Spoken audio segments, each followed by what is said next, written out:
Hey there, guys and gals of YouTube world. It is the final day of October in the year 2021, October 31st. The days of what? Goblins and whatever. Halloween, October 31st. Anyway, hopefully it's fine, doing well. Remember, click the like button up. Didn't say that right, but anyway, feel free to subscribe, feel free to comment, and please share any video you find worthwhile. I'm going to cover more on crypto because I have studied crypto off and on since May of 2019. And I'm going to tell you a little bit first how I started. Okay, just a bit in a nutshell. Back in roughly 2001, 2002, I was approximately 35 years old. Okay, the dot-com crash had occurred. I had bought my primary residence in 1998. I used a VA loan. I put $0 down. Okay, so by 2001, 2002, I probably had very little equity in my house. It was a 30-year mortgage originally. I don't know exactly. I could probably calculate it, but I didn't. How much equity I had in my house at that time. I know roughly what my stock portfolio was because it had been cut in half by, say, 2001, 2002. So I would guess when I was approximately 35 years old, my net worth was maybe 15,000, 20,000, maybe. Might have been a little bit less, somewhere around there. I don't know for sure. Okay.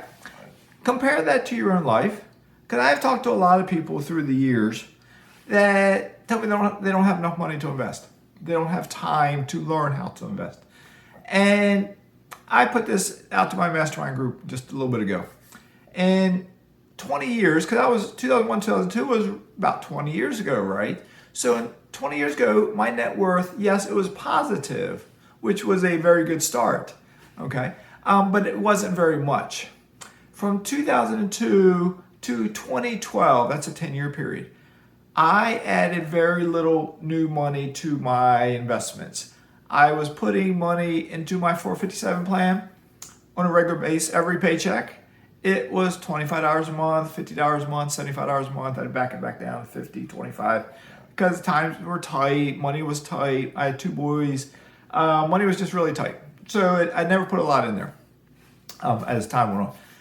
And that was it. I paid on my mortgage. I did in 2003, 2004. I refinanced my mortgage. I dropped it from its original interest rate of 7, 8%, refinanced to a 15-year term at 5% roughly. Okay. I paid my primary house off in a total of 17 years. 1998, I paid it off in January of 2015. Okay. But in 2012, my wife had taken a new job. A little before that, she had taken, and I forget the exact, I remember the exact year, but I'm not going to say it, but she had taken a job making better money. And we were rich. So my two boys will remember, it might have been 2009, 2010, we traveled to Hershey Park in a 2-year period 5 times. And it was a 2-day trip. I'd stay at my dad's house, go to up in Maryland. I go up to Pennsylvania, Hershey Park. We would ride roller coasters. We rode a lot of roller coasters during those visits. We also, with my youngest son, somewhere past then, we went to King's Dominion. My oldest son, we went to Six Flags in Laurel, Maryland. We talked about going to Ohio, but we never made that trip to ride those roller coasters. Cedar Point, I think it's called. So anyway, we played some. We took some trips, I think. We played a little bit. But in 2012, I started really putting money into my stock account. And when I say really put money into it, I wasn't yet fully funding my Roth IRA. I had a Roth IRA. My accounts had grown, but I still wasn't maxing it out until 2012. By 2014, 2015, 2016, somewhere in there, I did start maxing out my Roth and my wife's Roth, okay? But that was right in recent times when I started maxing it out. Maxing it out now is $6,000, $7,000, depends on your age and everything. Somewhere around there. Don't hold me to that because I'm not a CPA, a financial attorney, or a financial advisor, or an attorney. Okay? So the point of this is I did not have a lot of money. I was a blue class worker. I was a cop. Our lives revolved around our two sons. They participated in sports, they participated in music, they participated in theater, they participated in extracurricular activities. That was our life, okay? We took stay-at-home vacations, we took local vacations, we took camping vacations, we camped in different places in a tent. We had to save money. we had to save money. Times were tight. But in 2012, when I did start adding more money, by 2015, I paid my house off. 2011, my oldest son went to the Coast Guard Academy. 2015, my youngest son went to the Coast Guard Academy. All of a sudden, we had a higher cash flow from our paychecks. 2017, I bought my first rental property. 2018, I retired from my job as a police officer. And now in 2022, I'm closing in on being a multi-millionaire. Okay? That's me in a nutshell. So basically, if you listen to what I just said, because I'm talking a little quicker, 20 years ago, I had almost nothing. 10 years ago, I finally had extra money to start investing. 5 years ago, I jumped it up. And now I'm a multi-millionaire. So all you got to do is get started. If I never got started 20 years ago, I wouldn't be where I am now. By getting started, I learned the basics. I made mistakes, but I learned.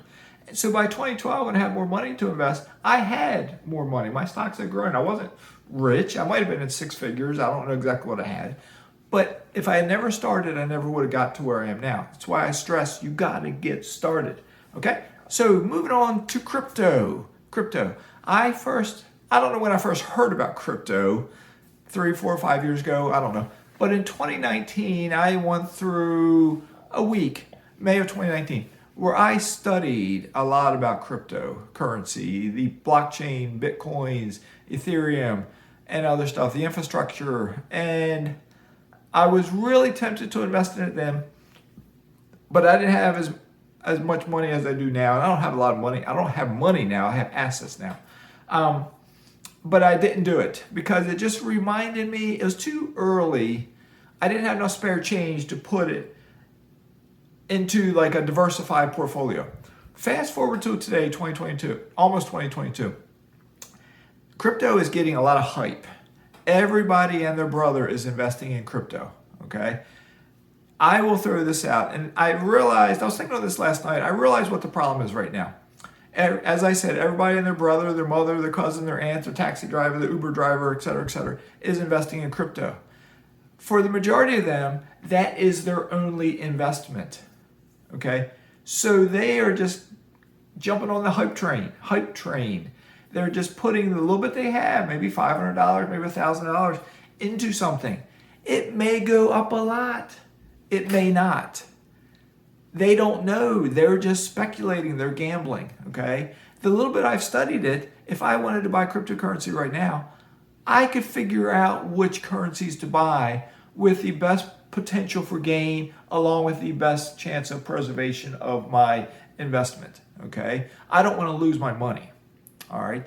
So, but with that being said, most folks who invest in crypto who have big bucks will say something like they put 1%, 2%, 5% of their portfolio into crypto, not 100%. The majority of people out there investing in crypto, that is 100% of their investment money is in crypto. Again, they're not investing, they're speculating, they're gambling, they're looking for the big payout, which most of them won't get it. Somebody will, but most won't, okay?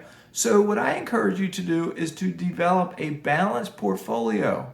That can be start off with stocks, get 15 to 20 stocks. You can be diversified. You don't get them all in one industry. You diversify just a bit. That could be in real estate. You start buying rental properties. You get maybe, as an example, 4 rental properties, 6 rental properties, 10 rental properties, a duplex, a quadplex, something you build up. You become an accredited investor. You put a little bit into oil. You put a little bit into mineral rights. You put a little bit into wine. You put a little bit into art. Maybe you put a little bit into crypto. If you got the big pockets, your 5% in crypto might be $50,000, might be $100,000, might be $1 million.